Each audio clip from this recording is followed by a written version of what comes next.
that everything happens for a reason. And last week we talked about, if you're talking about cause and effect, we accept that. But most people, when they say that, do not mean cause and effect. They are referring to somehow or other the plan of God, God's will. And when you mix that into the idea, then we've got a real problem. And we talked about the fact that there were three serious problems. If you believe that everything happens for a reason, that the will of God is responsible for everything, then first of all, you have caused a real problem with human responsibility. Nobody is responsible for anything. Second of all, you got a problem with God's responsibility, because that means God is responsible for everything, good or bad. And third, there's the problem of fatalism. If everything is set, if everything happens for a reason and it's all a part of God's will, then there's no point in worrying about anything. Everything's going to be the way it's going to be. Oh well, just don't worry about it. I sure would like to get to that point. So, what we came down to,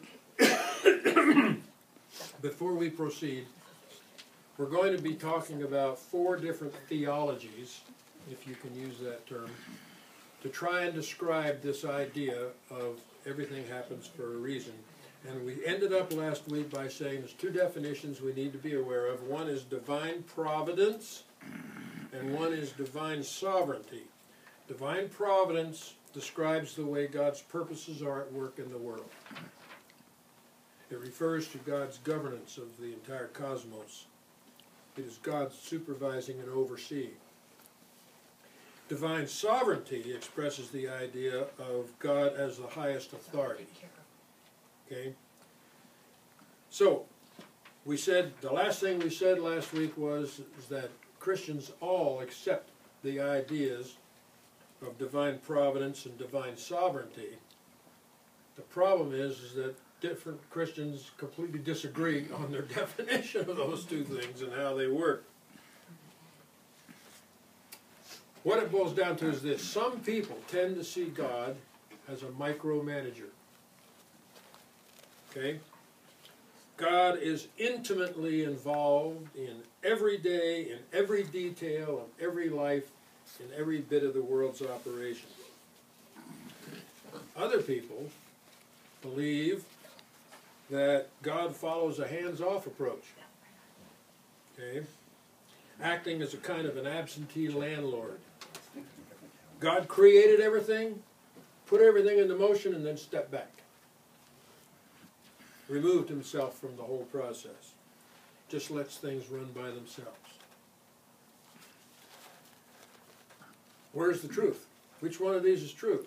Both. Well, they both are, but they both aren't, and the real reality is somewhere in between the 2.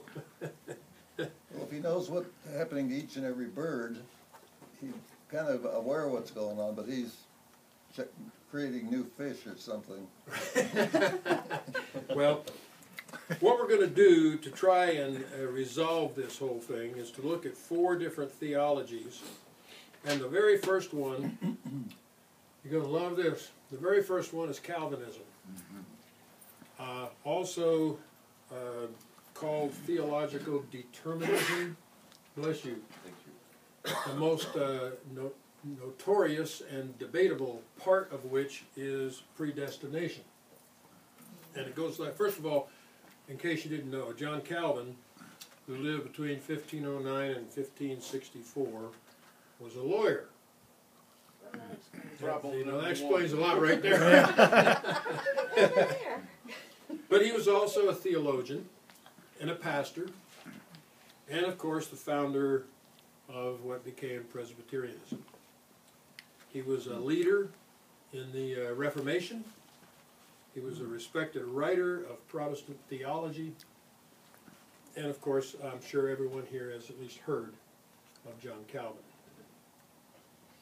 His theology was defined by his understanding of God's sovereignty. Okay? Sovereignty being the highest authority. In order for God to be truly sovereign, then God must will and be the cause of everything that happens. Because if that is not true, and he is not totally sovereign, then God doesn't have dominion over things at all. Okay? Looks like a cop-out to me. So Calvin believed that absolutely everything happens by God's will and command. For example, every aspect of the daily weather, from thunderstorms to gentle rain, from tornadoes to soft breezes, every bit of it is decreed by a God who micromanages everything to the nth degree. That's Calvinism. Well, it's a wonder he's got any followers. I agree. Now, just a minute, I was raised Presbyterian. My father was a Presbyterian minister. And I can even remember having some debates with my father over predestination, but never mind that. Yeah. In the time before modern science helped us to understand the weather the way we do today, see, people believe that God either withheld the rain or generously gave the rain as he so desired, and that was all based upon how people behaved. Okay. Had nothing to do with atmospheric conditions or weather patterns. It had everything to do about God's immediate reaction to the behavior of human beings. That's the mindset from centuries back. Did Jesus tell us that it rains on the good and the evil? The and good and rich the and evil poor? alike. That's Yeah, correct. yeah. So he must have missed that Today, of passage. course, we question, well, I think Calvin missed a lot of things. Today, we question whether rain, snow, sunshine are really God's doing, or the result of complex forces which guide the world's weather patterns. Tectonic forces. Pardon? Like tectonic forces. Yes, like tectonic forces is a good example. So we have meteorologists, but they are not prophets testifying to God's plan for the weather. Okay? Instead, they examine weather satellite images. They monitor Doppler radar pictures. They study the previous history and pattern of weather patterns so that they can tell us, at least to some degree of accuracy, at least some of the time, what the weather is going to be like today and what the weather is going to be like tomorrow. But John Calvin believed, for example, that a woman's ability to conceive a child was the direct result of God's will. God either closed or opened the womb of a woman, and obviously this means that John Calvin did not really understand too much about human fertility and pregnancy, much less the fault of the man for being the reason why a woman was barren. He was a doctor, You not know- a lawyer, not a doctor. That's right, that's right. But you want to know something, folks? Even if John Calvin had been fully aware of all the physiological issues involved in pregnancy, it wouldn't have made any difference to him at all. Even the intimate details of pregnancy would still, in his mind, be under God's daily direction and sovereignty. So it wouldn't change anything as far as he was concerned. If you hold this view, then even our thoughts and feelings must be governed by God. Now, you may think you've had an original idea, but in Calvin's theology, no. God placed that idea in your mind. So it wasn't your original idea at all. Well, he hasn't been very fair to me. I haven't got very many of those ideas in my mind. Oh, I don't know, dear. You've been pretty original at times. Honey-do. If we extend this thinking even further, you did not decide to accept a job offer. You didn't even decide to take out the garbage. I mean, God, who is guiding your every thought, has decided those kinds of things for you. I'm starting to cotton to this, the garbage idea. Yes. Barbara about this. I've talked to Barbara a little bit about your garbage and taking out habits. See, everything is fixed. Okay, everything is fixed by God's decree. Did he believe that prayer could change anything? Or that, no? Like if you're barren and people were praying and then you did become No, pregnant? whatever is fixed is fixed. And let me go a little bit further with this, and I think it'll help answer that question. Now, part of this theology for which Calvin is best known is predestination. Okay? God has predetermined every single thing that happens. Your entire life is nothing more than a manuscript written by God long before you were born. It's all been spelled out. God has even predetermined before we were born whether or not we will accept His salvation or whether we are damned. That's impressive. Yes, it is. It's a little bit Those were boring, depressing too. times, very depressing. They were. This means that we have no choice, none at all, about accepting God's grace. It has been predetermined that you are among the elect or among the condemned. If you are among the elect, God's grace will be irresistible to you.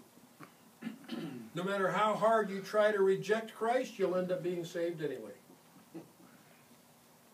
Otherwise, hell is your certain fate, no matter how much you may seek or deserve salvation. It is all set in stone. Well, all of this seems very capricious and unjust. And guess what? It really is. It is. It really is. John Wesley says, God wills that all of humankind be saved. Through prevenient grace, God works in all people to make it possible for us to respond to His love and mercy. Some choose to accept grace. Others reject it. But salvation is offered to all. Okay? You got the difference between Wesley and Calvin there. Nevertheless, this whole theory of theological determinism, including predestination, appeals to a lot of people. Well, it would, because then you could do whatever you want to do if you didn't know whether you're going to be saved or not saved or die or live, so you could just go for a free-for-all and do anything.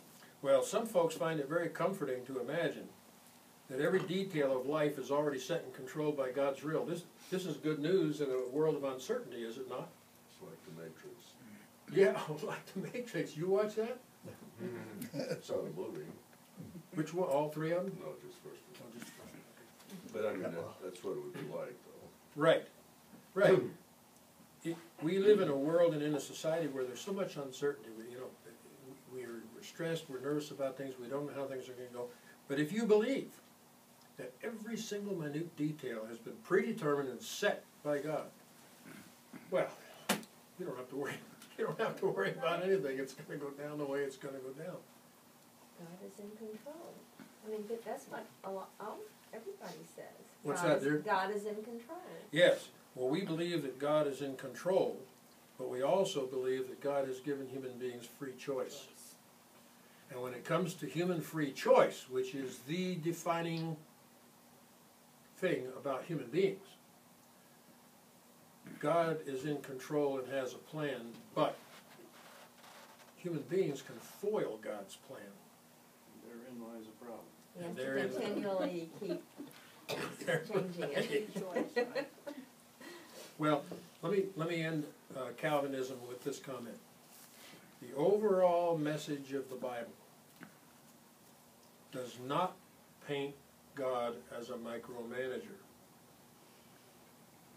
The overall message of the Bible presents God more like a parent who invites his children to make their own choices.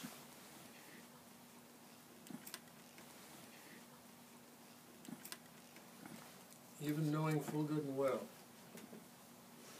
that sometimes, maybe a lot of times, Jesus says they're God going is to make wrong spirit. choices. Pardon? Jesus says God is spirit, and from what we've seen from him, he acts in the spiritual world, not in the physical. That's right. That's correct. That's correct. That sounds like something you said one time, if I recall Yeah, correctly. we live, you gotta understand where we live. Right. We live in a natural domain which already has its set of rules. And we can't violate any of them or we're gonna get in big trouble. But God is behind that. He created this, and we are creatures. When we're born, we're creatures. And our salvation path, if we choose to accept prevenient grace, moves us from a creature into a Christ-like being. And then we live out eternity in God's spiritual domain. So there are actually two domains. In the process, it can't be determined because of free will. So we always have the choice to join forces with God at any particular time. And that is our scripture reference for this whole issue. I read it last week and I'll read it again to refresh your minds. It comes from Deuteronomy 30, verse 19 and 28. Moses says, "This day I call heaven and earth as witnesses against you, that I have set before you life and death, blessings and curses. Now choose life, so that you and your children may live, and that you may love the Lord your God. Listen to his voice and hold fast to him." In other words, human choice is the critical issue here all the way through. But he leaves you with this in the natural world. You cannot violate the natural laws of nature. We can't violate them. We get cold, we put our clothes on. We get hot, they come off. Hopefully it doesn't get that hot. But It does. yeah. But we're not as free as we think we are. We think we have free will. We really are confined to the laws that God already put in place, plus the moral law, Mosaic law, for example. But guess what? We cannot break the natural laws, but we are free to choose to break the moral laws. We can break those. Now, there could be consequence, but nobody can figure out what that is. But we can break those laws anytime we want. So why is the moral law there? Where did it come from? It didn't come from nature. No. And so he placed that moral law, and that is his condemnation of sin, which is in the scriptures, Right. is in the gospel. And he does it every single time. So we know what's right and wrong. Our problem is, which way do we go? Our problem is missing the mark all the time. Yeah, and as you move from creature to Christ-like, that decision on the right path is easier and easier and easier. Difference between selfishness. Yep. Okay. Sounds like mere Christianity. I'm sure you all feel this way, but I certainly feel this way. Let's take Calvinism and put it over there somewhere. Okay. Now let's go to the opposite end of the spectrum. It's a theology called deism. Probably best described as a completely hands-off God. This is the exact opposite end of the spectrum from Calvinism. And you know what? Deism was very popular in the 18th century America. It was subscribed to by a surprising number of our founding fathers. Deism holds that God created all things, set the laws of nature into motion, gave human beings dominion, and then stepped completely out of the picture, putting everything on autopilot. This deism idea solves two big problems for us. First of all, it avoids the theological problem of condemning people to hell before they're born. Okay. And it gets around the problem that accidents and human suffering are part of God's plan. So deism does two things that people think is pretty cool. However, deism creates a massive problem. It doesn't leave any room for God to be at work in the world. And following this line of thought, then God did not liberate the Israelite slaves from Egypt. God did not speak through the prophets. God did not send his son Jesus to show us the way or to save us from ourselves. God's Holy Spirit does not dwell within us. Creation is not an ongoing act of God. God is not involved in our lives in any way. Well, you know what the problem is there? That wipes Christianity out. Lock, stock, and barrel. Well, wouldn't you say, I mean, if we are all created and we all possess some of the divine DNA that, I mean, look around us. Everything in our creation in which we live, there's the divine DNA is there. Whether it's us or a worm on the ground or, you know, this planet or the solar system, it's all there. So you can't rule them out altogether. Well, we're talking about two opposites here. On the one hand, with Calvinism, we're talking about us having absolutely no choice in any matter at all. And in this theology, we're talking about God not having a part in anything at all. Yeah. And you know, that can't be right either. Adam Hamilton, the author of this series, he says, during the summertime, my wife and I like to ride motorcycles. When the weather is warm and sunny, Yvonne and I go out on our bikes. She likes to ride back country roads at about 35 miles per hour. When I'm on my own, I prefer to ride on the highway, and I like to ride fast. There's something exhilarating about going 70 miles an hour with the wind in your face and the concrete just 6 inches beneath your feet. Oh, yeah, that's one. That sounds a lot of fun. Whatever. But I know, But I want more. I know that every time I get on my motorcycle, it may be the last time. I understand that I'm taking a risk. My donor card on the back of my driver's license is signed. If I'm hurt or killed, is that God's will? Or was it a decision that I made? He says, I also like to ski, and I like to go downhill fast. When I go to Colorado and pick up my skis, a big sign warns me that I agree to hold the owners of the property harmless in case of an accident on the slopes. I acknowledge that I'm about to engage in an activity with inherent risk. If I make a mistake and lose control and end up hurt, that's not the fault of the ski resort. It's not the fault of the outfitter who rented me the equipment. In the same way that I agree to hold the ski resort harmless, I cannot blame God for my choices.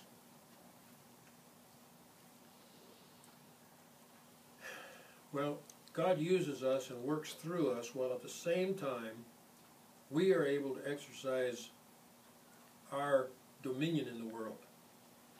And when we operate within God's rules, we find joy and life. So, God is not a micromanager that determinism suggests to us. He's not the absentee landlord that the deists suggest to us. The deeper truth has to lie somewhere in between those two extremes. So, we take a look at a third theology. It's called human dominion theory. Is everybody sticking with all this so far? This was my first, philosophy course. Oh, good. Yes. Good, it's a refresher then. It's coming back, yeah. I'll see you next time. Okay. We follow you in about 8 minutes. Okay. God tells Adam and Eve. He says to Adam and Eve, be fruitful and multiply. Fill the earth and master it. Take charge of the birds and the fish and all the life on the land.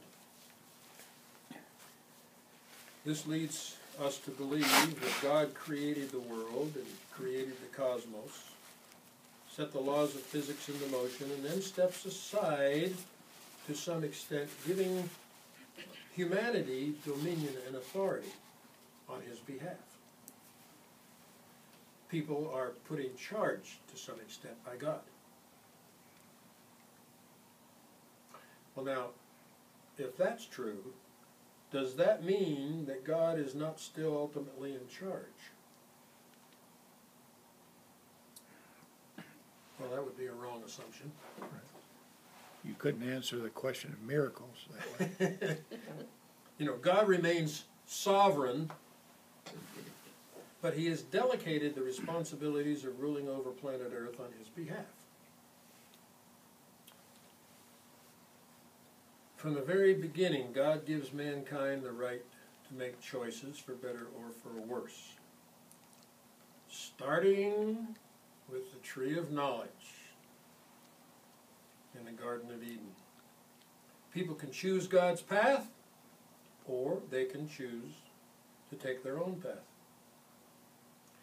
Therefore, when we do something wrong and make a bad choice, we cannot blame God. You can't use God as an excuse by saying, well, it's all part of God's plan. You know, he wanted it this way, so it's his fault. We exercise dominion for God.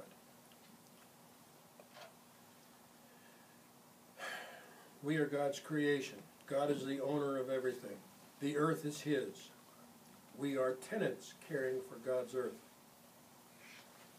Not doing a very good job of it, by the way. No. We are tenants. We are free stewards making our own choices, and we alone are responsible for those choices and for the consequences of those choices.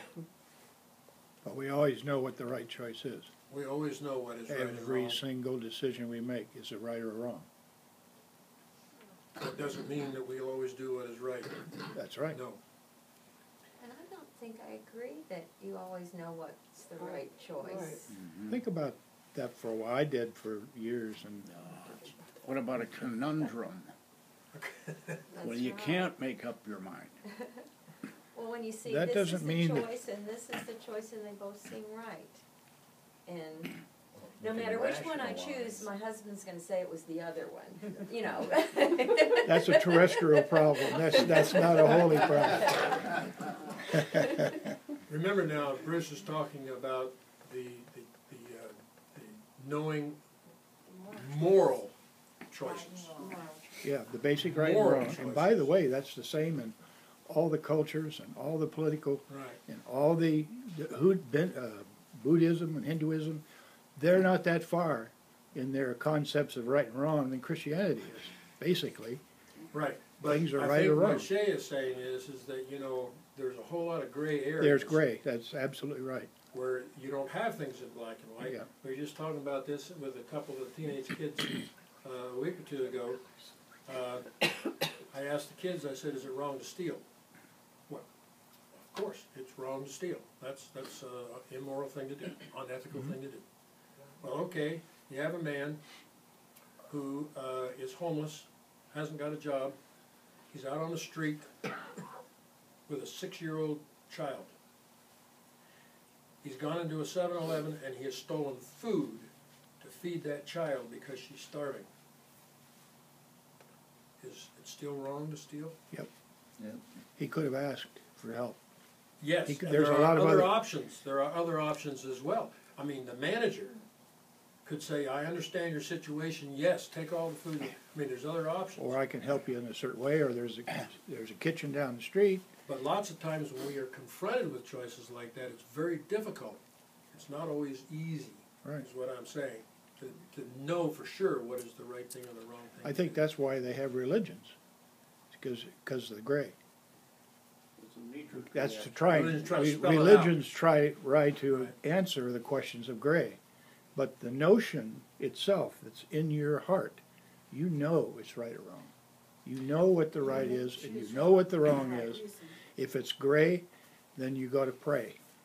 It's time for a little help, because you can't figure it out. You can't figure it out. But on it's your own. there. The notion is always there. And by the way, that's just a description of the Holy Spirit operating in the natural world. That's what operates in the natural Guidance world. and counsel. Just that notion where he convicts sin. When Christ said, I'm going to leave you with an advocate, and he will convict sin constantly. That's what he meant by that, I think, anyway. Okay. Well, I think it's very Right on. easy on the stealing food for the child out on the street. For people like us that have food and have all that, to say the man shouldn't have stolen. Now, I'm not so sure, if I had a starving child and I had no place to go and it was freezing cold out, that I wouldn't have done the same thing. I don't think it's right, but I think it's easy to say, oh, well, they should have gone down the street. Well, maybe there was no place to go. Maybe they lived in a tenement that didn't even have a store. You know, I don't know, I mean, I would hope I would make the right choice, but I'm not so sure it's as easy as that. I think sometimes that's very rare, things like that. I mean, not rare, but I mean. Well, I think Bruce agrees, it's not always easy. It's not always No, easy. no. Sometimes you have to really struggle with it. Yeah. And I But was what- just working with Project Homeless Connect, and as a escort for people going through, and the one young man, I have about 41, but will not go to the shelters and that because they're so dangerous. And so, you know, we look at some of these things and we say, well, there is Salvation Army, there is this, there is that, but they don't necessarily work the way we think they do. That's right, well, you just described sin. Yeah, well, And that's, we all live in a Yeah. sea of sin. And that's what we're trying to get out of. We're trying to figure, Yeah. we're trying to run through the raindrops and not get wet. That's the bottom line. And that's why religions are religions. Stay dry. just as wet as you, if you And the walk hot slowly. dogs too. Well, now let's get, Sorry, Mr. I'll get you afterwards. let's get back to finishing this idea of human dominion theory. Think of this now in terms of everything happens for a reason. If people are simply bound to do whatever God puts in their hearts to do, then what was the point of Moses' message to the people of Israel? I mean, why call people to choose if they haven't got any choice? Right. We are given the gift of dominion. And sometimes we make moral choices with that ability, and sometimes immoral choices, and we end up hurting ourselves and other people because of it. Nevertheless, all choices involve consequences.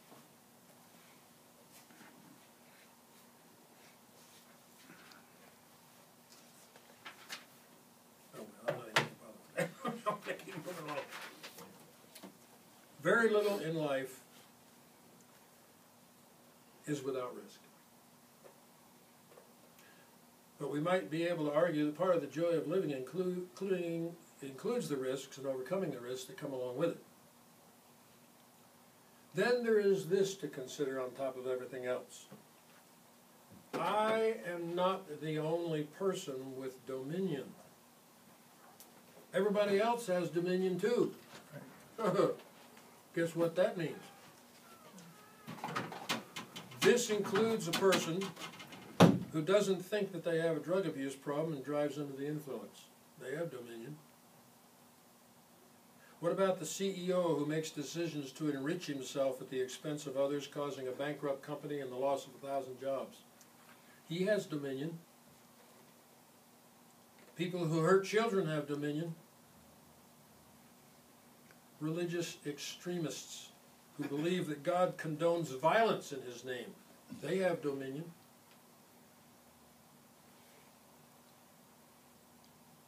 So God does not dictate our choices as if we were puppets on a string. Seems to be quite the opposite. He gives us a brain, gives us feelings, a conscience. He gives us His Holy Spirit. He gives us the Scriptures. He gave us His Son to help guide us and make the decisions, to make the right choices. If we ignore all of that, God is unable to do a thing about it. Right. Well, Calvinism at this extreme, deism at this extreme, human dominionism somewhere in the middle. So I'm going to suggest a final theory that just might work the best. Let's try this. God is sovereign. Humans enjoy choice. God works through humans to accomplish His plan.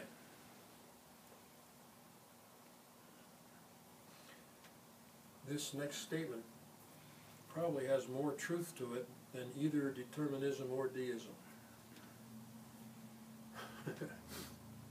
Everything happens for a reason, but sometimes the reason is that you are stupid and make bad decisions. Right. It's judgment. See, the reason, quote, why most things happen is not because God willed them, but because of the decisions we make. Reread that second statement? The reason, quote, reason, why most things happen is not because God willed them, but because of the decisions we make, or because of the laws that govern nature and our interaction with those laws. That's right. Okay? Go back to the same old story about the hurricane that hit New Orleans. Okay? What was it? Katrina? Yep. The horror story of that. The thousands that died and everything else. And people, you know, you hear somebody said, well, it was God's will. There was a An lot of act of sinners. God. They Was were what it all was. sinners in that terrible, sinful place. Oh, they had. And that was an act of God to punish people. Oh, come off it. You know, what happened was, there was a natural disaster that everybody knew would happen someday to a city that human beings built below sea level. That's right. And then tried to protect it with dikes that were falling apart and didn't take care of those dikes the way they should have. That was a natural disaster, and the human reaction with that disaster, that wasn't God's will for the city of New Orleans. I like the story on the news where there was a tornado or maybe a hurricane, and this man, you know, all his neighbors' homes were wiped out, but 3 trees that he had wanted cut down were knocked over, and his house remained, you know, and so God had blessed him. God had blessed him, yes, because he somehow or other was so much more important to God than all the other And folks. all the other folks. Yes. you know, he even got rid of those trees he didn't want. Nevertheless, God continues to supervise, even with human dominion. I mean, he wrote the laws of nature. He does have a will and a plan for humanity. And again, that guidance comes to us through the Holy Spirit, through the Scriptures, through our church lives, Through prayer. through prayer, You bet. through our contacts and association with fellow Christians, through the life of Christ. We are called and empowered to be God's hands and voice in the world, but God does not force us to be. God has shown us what is good and what he requires us to do. Yet, he also gives us the freedom to follow what he asks or to walk away from it. It is this matter of choice that is at the very core of what it means to be a human being. We can find support for this in the letter of Paul to the Romans. Apostle Paul says, God works all things together for good for those who love God and those who are called according to his purpose. Paul does not say that God makes everything happen for a reason. Paul does not say that whatever happens is part of God's plan or will.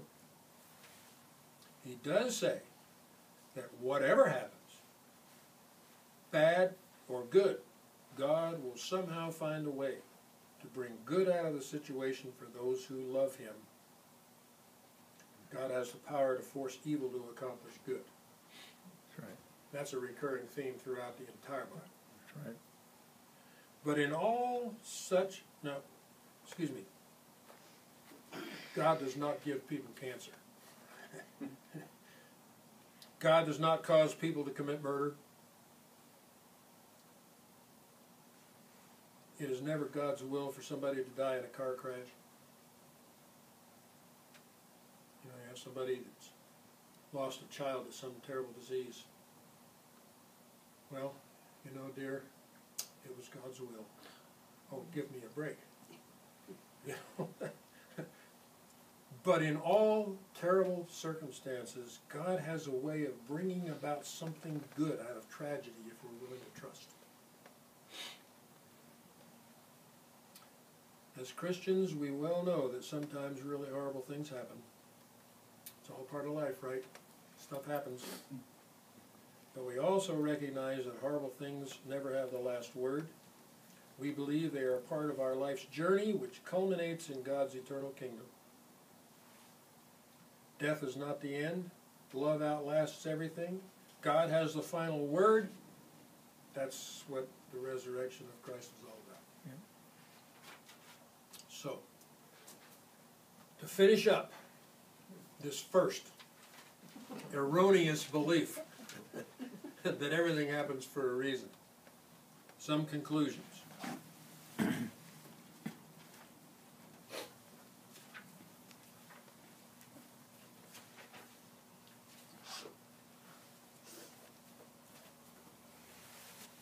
Ray Firestone, a retired pastor, wrote this: "Suffering is not God's desire for us, but it does occur in the process of life. Suffering is not given to teach us something, but through it we may learn something. Right on Suffering time is not again. given to punish us, Finish singing. but sometimes it is the consequence of our sin or poor judgment. Suffering does not occur because our faith is weak, but through it our faith may be strengthened. God does not depend on human suffering to achieve his purposes, but sometimes through suffering his purposes are achieved. Suffering can either destroy us or it can add meaning to our life.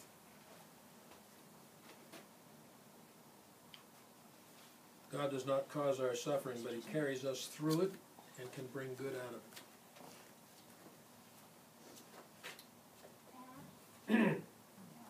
One last thing before we conclude today. Adam Hamilton says one day about 20 years ago, he was in a meeting at church when he received an urgent phone call from the police. They asked if he could come right away to the hospital. A 3-year-old boy named Austin had been struck by a car. Well, he says, "I left the meeting and drove as fast as I safely could to the emergency room. When I arrived, the police officer and the chaplain met me and they told me that Austin had just passed away. I walked into the emergency room where I found doctors and nurses, tears in their eyes, standing around the family. And then I saw Austin's parents holding their son. One of them asked me, 'Pastor, would you please baptize Austin? He's never been baptized.'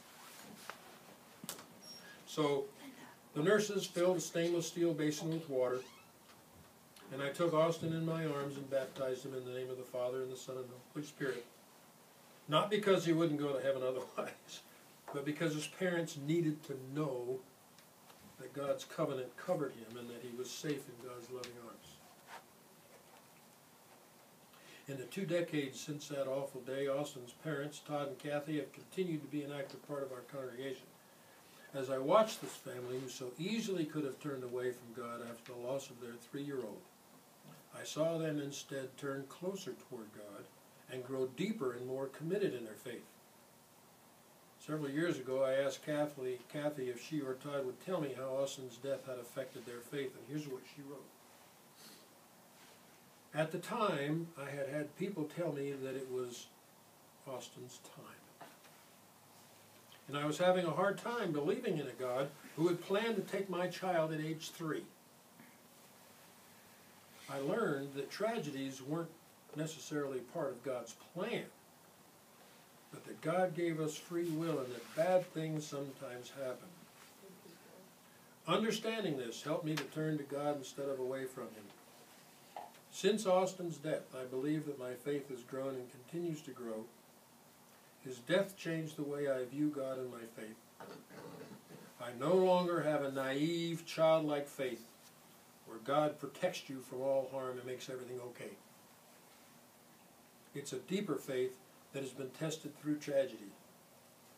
I know that God doesn't promise me a pain-free life, but he does promise to always be there to love me, comfort me, and guide me. My faith gives me something that people without faith don't have: hope. I have hope for the future and the knowledge that I will see Austin again. somewhere between a micromanaging God who causes everything to happen as he wants and an absentee landlord God who steps completely out of our lives, we can find a God who does not cause bad things, but uses bad things to cause good. We believe that God is able to directly and supernaturally intervene in the world if he wants. But much more so, God works indirectly through people to accomplish his plan. We are assured that in the end, through the power of Jesus Christ, that God will be victorious. His will be done. Hope that clarifies something for you in terms of that particular belief. Next week, we begin God helps those who help themselves.